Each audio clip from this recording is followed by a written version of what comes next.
धनगर समाजाच्या अधिवेशनाबद्दल काय सांगताय? ते धनगर समाजाचं अधिवेशन घेतलं त्याच्याबद्दल धनगर समाजाच्या कार्यकर्त्यांचे आणि आयोजकांचे आभार मानतो. धनगर समाजाने एक लक्षात घेतलं पाहिजे की ते लढाऊ समूह आहे. इतिहास त्यांनी घडवलेला आहे आणि त्यांना आता असणारी विनंती अशी केली आहे की ओबीसीचा लढा जे आहे त्या ओबीसीच्या लढ्याचं त्यांनी नेतृत्व त्या ठिकाणी स्वतःकडे घेतलं पाहिजे आणि 27% आरक्षण जे आहे ते सत्ता मिळवून हे तेलंगणासारखं 62% सुद्धा घेऊन जाता येतं. धनगर समाजाचं जे आदिवासी समाजामध्ये जी मागणी आहे, काही उत्साही कार्यकर्ता हायकोर्टामध्ये गेले आणि हायकोर्टातून सुप्रीम कोर्टामध्ये गेले तर सुप्रीम कोर्टाने निर्णय असा दिला की धनगर आणि धनवट हे दोन वेगवेगळे आहेत. त्याच्यामुळे तो मार्ग संपलेला आहे. त्याच्यामुळे आता एकच मार्ग धनगर समाजाकडे राहिलेला आहे आणि तो म्हणजे की महाराष्ट्र विधानसभेची सत्ता घेऊन 27%वरून 62%वरती आरक्षण घेऊन जाणं आणि तिथून आपल्याला न्याय मिळवणं हा एकमेव मार्ग आता उरलेला आहे. ते मी सांगतो. नाही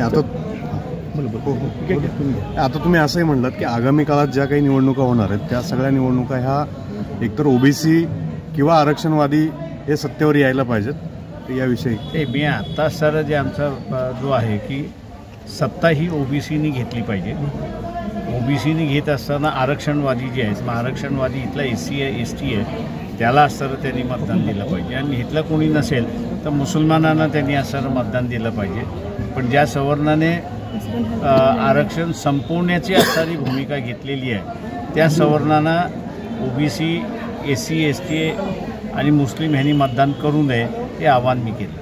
ओबीसीमध्ये जेवढ्या जाती आहेत तेवढे नेतृत्व आहेत म्हणजे त्या जातीचे प्रत्येकाचे समूह. त्यांना म्हटलं की आता सामाजिक आणि राजकीय आयडेंटिटी ही ओबीसी म्हणून आता डेव्हलप झाली पाहिजे आणि तीच यशस्वी होऊ शकते. पण मग हे एकत्रित सगळे कसे येणार? कारण प्रत्येक समाजाचं एक नेतृत्व वेगळ्या वेगळ्या ठिकाणी लढा देत आहे.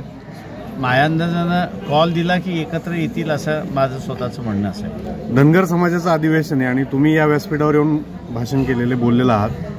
तुम्ही काही नेतृत्व या सगळ्या समाजाचं? ओबीसीचं नेतृत्व मीच करतोय, दुसरं कोणीच करत नाही आहे. गेल्या 80 सालापासून 1980 पासून त्याच ताग आहेत. आम्ही तसूभरही हरलेलो नाहीत.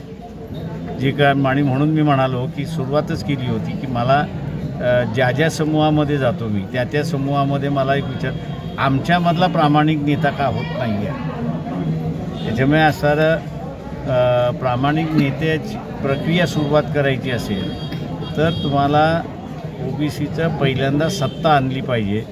त्या सत्तेपोटी असणारं माणसं ओबीसीची इमानदार राहतील अशी असणारी परिस्थिती. आगामी काळात ओबीसीची सत्ता येईल आणि आंबेडकर साहेब मुख्यमंत्री होतील असं चित्र आहे का? मी अगोदरही म्हणालो की मला मुख्यमंत्री व्हायचं नाही, मंत्री व्हायचं नाही आणि खासदारही हे नाही. मी आपला लोकांना सत्तेमध्ये आणणं हा जे महात्मा फुलेंनी केलं, शाहू महाराजांनी केलं, बाबासाहेबांनी केलं तेच कार्य पुढे घेऊन जाण्याची माझी इच्छा आहे. आज बरेचसे लोक भाजपची सुद्धा व्यासपीठावरती होती.